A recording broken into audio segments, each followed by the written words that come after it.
বিসমিল্লাহির রহমানির রহিম। শিক্ষার্থী বন্ধুরা, তোমরা কেমন আছো?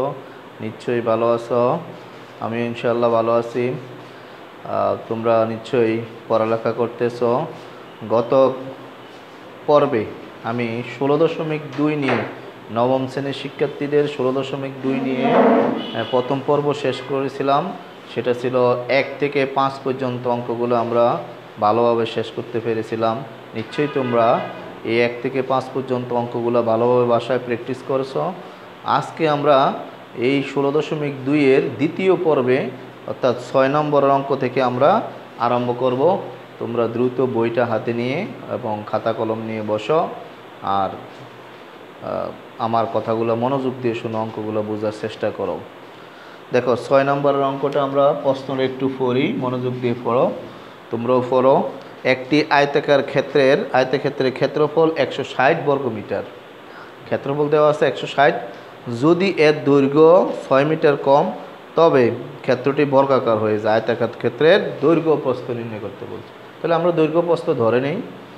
মনে করি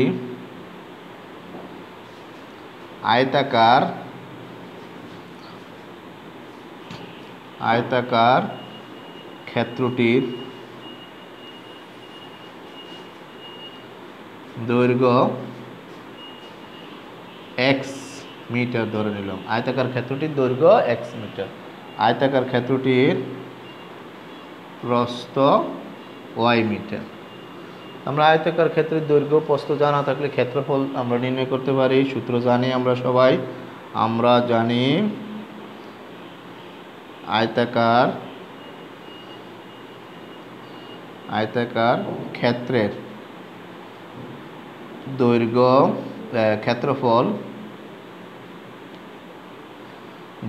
গুণ প্রস্থ বর্গ একক। তাহলে আমরা এখানে দেখো, দৈর্ঘ্য হলো x, প্রস্থ হলো y, বর্গ মিটার। আমরা xy বর্গ মিটার বলতে পারি। তাহলে এখানে আমাদেরকে দুইটা শর্ত দেওয়া আছে। দুইটা শর্ত দিয়ে আমরা দুইটা সমীকরণ নির্ণয় করতে পারবো। দেখো, প্রথমে দেওয়া আছে ক্ষেত্রফল 160। তাহলে আমরা ক্ষেত্রফল পাইছি xy। আমরা প্রথম শর্ত মতে লিখতে পারি। দেখো, প্রথম শর্ত মতে কি লিখতে পারি? xy ইকুয়াল টু 160, অর্থাৎ এটাকে আমরা 1 নং সমীকরণ দিয়ে রাখলাম। দ্বিতীয় শর্ত মতে বলছে আমাদের দৈর্ঘ্য হলো x। হ্যাঁ, দৈর্ঘ্য x, তার থেকে 6 মিটার কমায় ফেলবো। তো দৈর্ঘ্য থেকে 6 মিটার কমালে, অর্থাৎ দৈর্ঘ্য 6 মিটার কম হলে তখন বলছে এটা বর্গক্ষেত্র হয়ে যায়। তখন এটা দৈর্ঘ্য x থেকে 6 বিয়োগ করলাম, তখন যে দৈর্ঘ্যটা পাওয়া যায়, আর প্রস্থ হলো y। হ্যাঁ, আমরা যদি চিত্রের সাহায্যে দেখি, দেখো এটা ছিল আয়তাকার ক্ষেত্র। আমরা ধরলাম x, এটা হলো y। তাহলে আমরা দৈর্ঘ্য যদি এদিক দিয়ে 6 কমাই দিই, ধরো এই জায়গাটা 6, এই জায়গাটা 6, দৈর্ঘ্য কমাই দিলাম। তাহলে এখন দেখো, এটা হলো x - 6, এটা হলো x - 6, এটা y ঠিকই আছে। তাহলে দেখো তো, এখন বর্গক্ষেত্র হয়ে যায় বলছে। তাহলে এইটা একটা বর্গক্ষেত্র। বর্গক্ষেত্রের দৈর্ঘ্য আর প্রস্থ কি থাকে? সমান থাকে। অর্থাৎ এখানে দৈর্ঘ্যটা হলো x - 6 আর এই প্রস্থ হলো y। অর্থাৎ বর্গক্ষেত্রের আমরা জানি 4টা বাহুই কি থাকে? সমান থাকে। তাহলে x - 6 ইকুয়াল টু আমরা লিখতে পারবো y। দ্বিতীয় শর্ত মতে এটা হবে আমাদের কি? দ্বিতীয় শর্ত মতে আমরা x থেকে 6 বিয়োগ, অর্থাৎ দৈর্ঘ্য থেকে 6 বিয়োগ করলে যেহেতু বর্গক্ষেত্র হয়, তাহলে বর্গক্ষেত্রের বাহু সমান থাকে সবগুলা। এজন্য দৈর্ঘ্য আর প্রস্থ দুইটা কি হয়ে যাবে? সমান হয়ে যাবে। সুতরাং আমরা এখান থেকে x equal to y plus 6 এটাকে 2 নং সমীকরণ দিয়ে রাখলাম। আমরা 1 নং 2 নং দুইটা সমীকরণ আমরা জানি সবাই। দুইটা সমীকরণ দেওয়া থাকলে প্রতিস্থাপন পদ্ধতিতে আমরা দুইটা সমীকরণ যে দুইটা চলক আছে, এই চলক বের করতে পারি। আমরা দেখো, এখান থেকে x এর মানটা যদি আমরা 1 নং সমীকরণে বসাই দিই, তাহলে y এর মান পেয়ে যাব। আমরা 1 নং হতে x equal to y plus 6, 2 নং সমীকরণে 2 নং সমীকরণে বসিয়ে পাই। তাহলে আমাদের 2 নংটা দেখো, 2 নংটা হলো 2 নংটা হলো এটা x = y + 6। 1 নংয়ে বসাবো, x এর জায়গায় আসবে y + 6, y + 6 * y = 6। বা এবার আমরা গুণ করে দিই, y² + 6y - 160টা এদিকে নিয়ে আসলাম। এবার আমরা মিডল টার্ম করতে পারি। এটা মিডল টার্ম করলে কত হবে, y² 160কে আমরা ভাঙালে, হ্যাঁ আমরা যদি এদিকে ভাঙাই দেখো 160 2, 80 2, 40 2, 22, 10 2, 5। তাহলে এখান থেকে আমরা দুইটা সংখ্যা নিতে পারি। দেখো 5 দুগুণে 10, হ্যাঁ 10 দুগুণে 2 3, এখানে যদি আমরা 6 তো 60, 10, 5 দুগুণে 10 নিলাম, 2 দুগুণে 4, 4 দুগুণে 8, 8 দুগুণে 16। তাহলে 16 থেকে 10 গেলে 6। তো আমরা ভাঙাইতে পারি দেখো y² 16y - 10y - 160 = 0। তাহলে মিডল টার্ম করে ফেললাম আমরা। এবার দুইটা কমন নেই, y + 16 - 10 y + 16 = 0। তাহলে y + 16 y - 10 = 0 হয়। y + 16 = 0, y = -16। অথবা y - 10 = 0, সুতরাং y = 10। তাহলে এখানে দেখো দুইটা মান পাওয়া গেছে আমাদের y এর, একটা হলো -16 এবং একটা হলো 10। কারণ দৈর্ঘ্য প্রস্থ কখনো কি হয় না, ঋণাত্মক হয় না। তাহলে এটা গ্রহণযোগ্য নয়। তাহলে আমরা পেলাম y এর মান কত, 10। তাহলে y এর মান, y ধরছিলাম আমরা কি প্রস্থ, দৈর্ঘ্য, তাহলে আমরা দৈর্ঘ্য পেয়ে গেলাম, ওয়াইটা ধরছিলাম প্রস্থ, তাহলে ওয়াই প্রস্থ পেয়ে গেলাম কত, 10। ওয়াইয়ের আমাদের দরকার এখন দৈর্ঘ্য। ওয়াইয়ের মান যদি আমরা 1 নংয়ে বসাইলেও পাবো, 2 নংয়ে বসাইলেও পাবো। তাহলে ওয়াইয়ের মান 2 নং সমীকরণে বসিয়ে পাই। তাহলে 2 নংটা কি ছিল আমাদের, 2 নংটা ছিল x = y এর মান 10 + 6। তাহলে সুতরাং x = 16। তাহলে আমরা x = কত পেলাম, 16 পেলাম। আমরা বলতে পারি সুতরাং আয়তাকার ক্ষেত্রের দৈর্ঘ্য হলো কত, দৈর্ঘ্য হলো 16 মিটার, আয়তক্ষেত্রের প্রস্থ হলো 10 মিটার। তাহলে শিক্ষার্থী বন্ধুরা, নিশ্চয়ই তোমরা এই অঙ্কটা ভালোভাবে বুঝছো।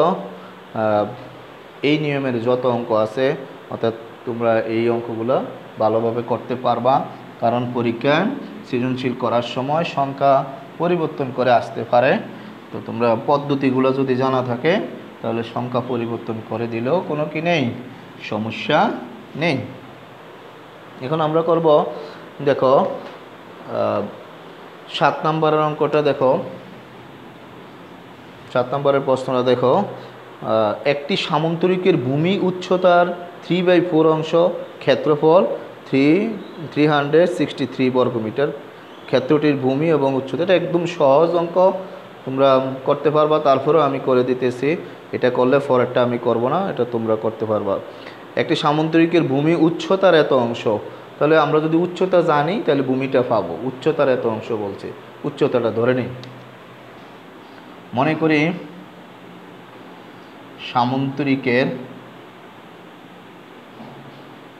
সামন্তরিকটির উচ্চতা x মিটার। সামন্তরিকটির উচ্চতা x মিটার। তাহলে সামন্তরিকটির ভূমি হবে, বলছে উচ্চতা হলো x এর 3/4 মিটার। তাহলে আমরা বলতে পারি এটা হলো 3x/4 মিটার। আর তোমরা সবাই জানো সামন্তরিকের ক্ষেত্রফল হলো ভূমি ইন্টু উচ্চতা। আমরা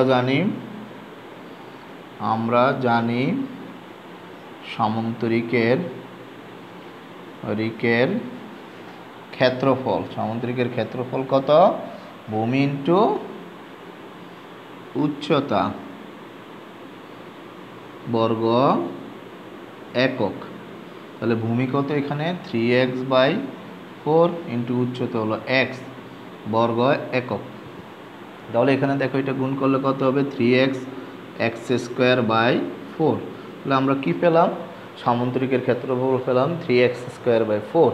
এখান থেকে এবার আমরা তারা প্রশ্নের মধ্যে ক্ষেত্রফল দেওয়া আছে 363 বর্গমিটার। তাহলে আমরা প্রশ্ন মতে লিখতে পারি, প্রশ্ন মতে 3x²/4 = 363 বা 3x² = 363 × 4। আমরা যদি এটা 4 দ্বারা গুণ করি কি হবে? 4 দ্বারা গুণ করলে হবে 363 × 4, তাহলে কত? 1450।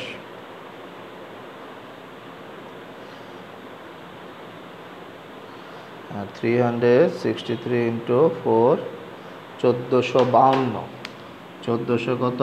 52 বা x² = 1452কে আবার কত দ্বারা ভাগ করব? আমরা 3 দ্বারা ভাগ করব, ভাগ 3 = 484। x² = 484। আমরা যদি এটাকে বর্গমূল করি, 484কে বর্গমূল করি, তাহলে কি হবে? 22। সুতরাং x = কত? 22। তাহলে আমরা x ধরছিলাম কি? উচ্চতা। আমাদেরকে বের করতে বলছে কি? ভূমি ও উচ্চতা নির্ণয় করো। তাহলে আমরা উচ্চতা পেয়ে গেছি। সুতরাং সামান্তরিকটির উচ্চতা 22 মিটার। আবার আমরা বের করব সামান্তরিকটি কি? ভূমি। সামান্তরিকটির ভূমি কত? 3x 3 × 22/4 metre. আমরা যদি এটাকে ক্যালকুলেটরের সাহায্যে করি তাহলে 66/4 16.5 মিটার। 16.5 মিটার। তাহলে আমরা সামান্তরিকটি কি পেয়ে গেলাম? ভূমি এবং কি? উচ্চতা পেয়ে গেলাম। ঠিক আছে শিক্ষার্থী বন্ধুরা, আমরা দেখো 7, 8, 9 এই তিনটে অঙ্কই সামান্তরিকের। এখন আমরা 8 নম্বরের অঙ্কটা অনেক বড়, এটা শুরু করব আমরা। 7 নম্বরের অঙ্কটা আমরা করলাম। 8, 9 আমরা 8 তোমরা করতে পারবা, আমি 9 নাম্বারটা করব। 8টা একদম ছোট, 9 নম্বরের অঙ্কটা একটু বড় আছে, এটা করব। সবাই একটু মনোযোগ দিয়ে দেখো। একটি সামান্তরিকের বাহুর দৈর্ঘ্য 30 সেন্টিমিটার এবং 26 সেন্টিমিটার। এর ক্ষুদ্রতম কর্ণটি 28 সেন্টিমিটার হলে অপর কর্ণের দৈর্ঘ্য নির্ণয় করতে বলছি। তাহলে আমি যদি এদিকে চিত্রটা এখানে দেখাই,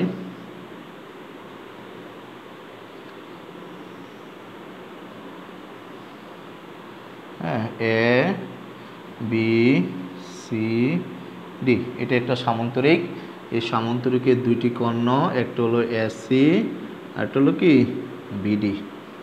তাহলে BDটা হলো সামান্তরিকের, হ্যাঁ, BDটা হলো সামান্তরিকের ক্ষুদ্রতম কর্ণ, ACটা হলো কি? কর্ণ। আমাদেরকে দেওয়া আছে দেখো, একটি সামান্তরিকের বাহুর দৈর্ঘ্য 30 সেন্টিমিটার এবং 26 সেন্টিমিটার। তাহলে এটাও 30 সেন্টিমিটার, 30 সেন্টিমিটার, এইটাও 30 সেন্টিমিটার। আমরা জানি সামান্তরিকের বিপরীত বাহুগুলো সমান। এটা কত? 26 সেন্টিমিটার, এটাও 26 সেন্টিমিটার। ঠিক আছে। এখন আমাদেরকে বলছে অপর কর্ণ ACটা বের করার জন্য। কি বের করার জন্য? AC বের করার জন্য। তো AC বের করার জন্য আমাদেরকে এই সামান্তরিকের দেখো ক্ষুদ্রতম কর্ণটা দেওয়া আছে 28 সেন্টিমিটার, 28 সেন্টিমিটার। এখন আমাদেরকে AC বের করতে হলে আমাদেরকে দেখো এই কর্ণটা বের করার জন্য আমরা যদি ABC সমকোণী ত্রিভুজ হইতো তাহলে সহজে বের করতে পারতাম। আমরা আরেকটা কাজ করতে পারি, এখান থেকে একটা লম্ব অঙ্কন করি, D লম্ব অঙ্কন করলাম। আবার এটাকে বর্ধিত করে এখান থেকে CF লম্ব অঙ্কন করলাম, CF লম্ব অঙ্কন করলাম। এখন দেখো আমরা যদি এই AFC সমকোণী ত্রিভুজটার থেকে ACটা সহজে বের করতে পারবো। তো বের করার জন্য আমাদের BFটা আগে বের করতে হবে, CFটা আগে বের করতে হবে। এই BF CF বের করার জন্য দেখো আমাদের কি কি পদ্ধতি যেতে হবে। ABC ABD এই ত্রিভুজটার ক্ষেত্রফল আমরা 3টা বাহু আছে বিধায় সহজে বের করতে পারবো।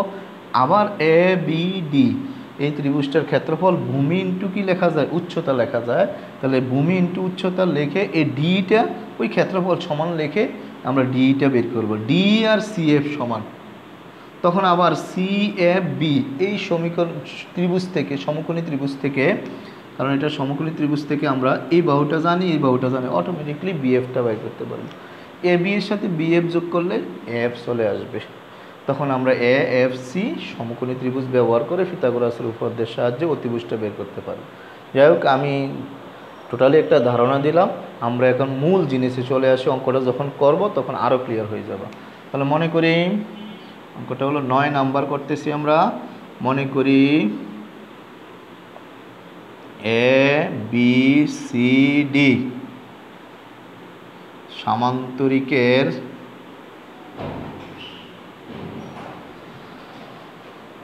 মনে করি A B C D সামান্তরিকের A B সমান সমান এ সি সমান, আমরা এ বি বাহু সমান সমান এ ধরে নিলাম, এটা 30 সেন্টিমিটার। এরপরে দেখো, হ্যাঁ, বিডি এটাকে বি বাহু ধরে নিলাম, এটা হলো 28 সেন্টিমিটার। আবার এডি এটাকে আমরা সি ধরে নিলাম, এটা হলো 26 সেন্টিমিটার। 26 সেন্টিমিটার।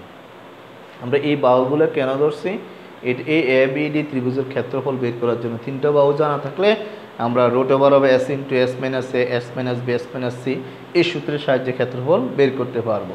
তাহলে তিনটা বাহু আমরা ধরে নিলাম। এরপর দেখো এবিসিডি সামান্তরিক এ বি ইকুয়াল টু এত, বিডি ইকুয়াল টু এত, এডি ইকুয়াল টু এত, সিডি। এবার ডি বিন্দু থেকে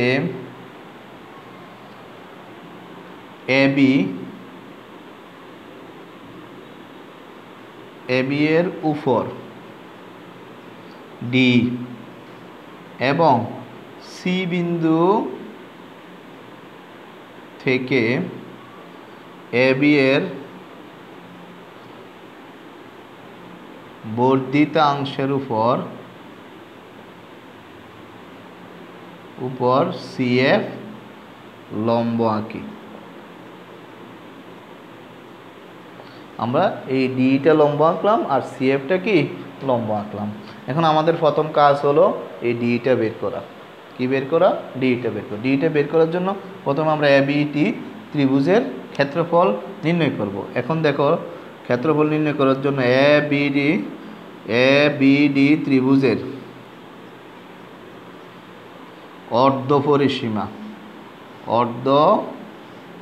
পরিসীমা এস ইকুয়াল টু কি লেখা যায় আমরা 30 প্লাস 28 প্লাস 28 6 সেন্টিমিটার বাই 2। তাহলে আমরা এটা ক্যালকুলেটর দিয়ে বের করে ফেলি। অর্ধ পরিসীমা কত আসবে? 30 প্লাস 28 প্লাস 26 ইকুয়াল ভাগ 2, 42। কত আসে? অর্ধ পরিসীমা আসে 42 সেন্টিমিটার। অর্ধ পরিসীমা বের করে ফেললাম। আর তিনটা বাহুর দৈর্ঘ্য দেখো এখানে আছে, একটা এ, একটা বি আর একটা সি। তাহলে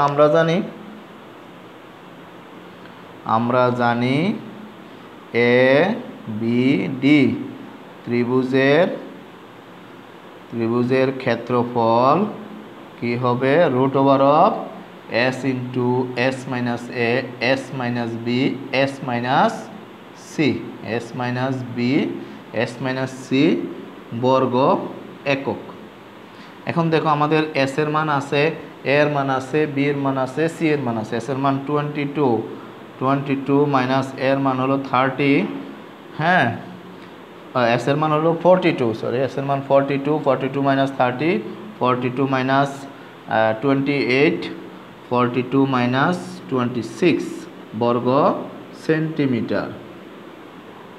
তাহলে আমরা এটা বিয়োগ করলে কি হয়? 42 এখানে হবে 12 ইন্টু এখানে হবে 14, এখানে হবে 16। তাহলে আমরা যদি এগুলা করি তাহলে 42 ইন্টু 12 ইন্টু 14 ইন্টু 16, তাহলে কত আসে? এত। এটাকে রুট করলে আসে 330 336 বর্গ সেন্টিমিটার। তাহলে শিক্ষার্থী বন্ধুরা আমরা দেখো এ বি ডি এই ত্রিভুজের ক্ষেত্রফলটা বের করলাম। এখন আমাদের টার্গেট ছিল যে ডিটা বের করা। ত্রিভুজের ক্ষেত্রফলটা আর কিভাবে বের করা যায় একজন বলো তো দেখি। তোমরা কেউ নিশ্চয়ই তোমরা মনে মনে বলে ফেলছো যে এ বি ডি ত্রিভুজের ক্ষেত্রফল লেখা যায় ভূমি ইন্টু উচ্চতা। আবার লিখি আমরা এ বি ডি ত্রিভুজের আবার এবিডি ত্রিভুজের ক্ষেত্রফল, এবিডি ত্রিভুজের ক্ষেত্রফল হাফ ইন্টু ভূমি হলো এবি, উচ্চতা কি ডিই, উচ্চতা ডি। এত লিখলাম আমরা। দেখো এই এবিডি ত্রিভুজের ক্ষেত্রফল এখানে বের করে ফেলছি 336। এটা বসাই দিই 336 হাফ এবি এর মান হলো 30 ইকুয়াল টু ডি, তাহলে এটা হলো 15। এখান থেকে আমরা 15 ডিটা এদিকে রাখি, 15 D equal to 336 DE equal to 336/15। তাহলে 336কে 15 দ্বারা ভাগ করলে কত হবে? ভাগ 15 22.4। সুতরাং ডি ইকুয়াল টু আমরা পেয়ে গেলাম কত? 22.4। আমরা আমাদের প্রথম টার্গেট ছিল আমাদেরকে ডিটা বের করা। ডি বের করতে পারলে আমরা অঙ্কের অনেক দূরে এগিয়ে গেছি। দেখো ডি যেহেতু বের করে ফেলছি, ডি বের করে ফেলছি 22.4। আর আমরা জানি ডি আর সিএফ কি সমান, তাহলে আমরা বলতে পারি সুতরাং DE equal CF equal 24 centimetre. আমাদের কথাই ছিল যে আমরা ডি বের করতে পারলে সিএফ পাবো। এখন আমাদের দরকার হলো সিএফ জানা আছে, এই বিএফটা বের করা, আবার বিসিও আমাদের জানা আছে 26। তাহলে আমরা বিএফসি সমকোণী ত্রিভুজে, বিএফসি সমকোণী ত্রিভুজে কি লিখতে পারি? লিখতে পারি বিসি স্কোয়ার। আমরা বাইর করব BF, BF square plus CF square equal to BC square. তাহলে আমাদের বিএফ বের করব, বিএফ স্কোয়ার সিএফ এর মানটা আমরা পাইছি কত? 22.4 আর বিসি হলো 26 হোল স্কোয়ার। তাহলে আমরা বিএফ ইকুয়াল 26 হোল স্কোয়ার কত আসে? 26 whole square 676। 676 minus 22.4 whole square 501.76। আমরা যদি ওইটা থেকে বিয়োগ করি তাহলে আসবে 676। তাহলে বিএফ স্কোয়ার ইকুয়াল টু আমরা পেলাম 424। তাহলে বিএফ বের করবো আমরা, যেহেতু এটা বর্গমূল করে দেই, রুট করে দেই উভয়পক্ষে। রুট করলে কি আসবে? BF equal to root over of 174.4.24 13.2। তাহলে আমাদের কি বের হয়ে গেল? এ বিএফটা বের হয়ে গেছে। এখন আমরা বের করব এখান থেকে এফটা। সুতরাং এফ সমান সমান আমরা কি লিখতে পারি? এফ সমান সমান এ বি প্লাস বিএফ। আমরা বের করলাম কি? দেখো বিএফটা বের করছি 13.2, তাহলে এফ বের করব A B plus BF. A B এর মান কত আসে? এ বি এর মান আছে কত?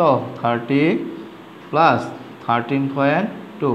তাহলে সুতরাং এফ সমান সমান আমরা এ এফ সমান সমান কি পেলাম?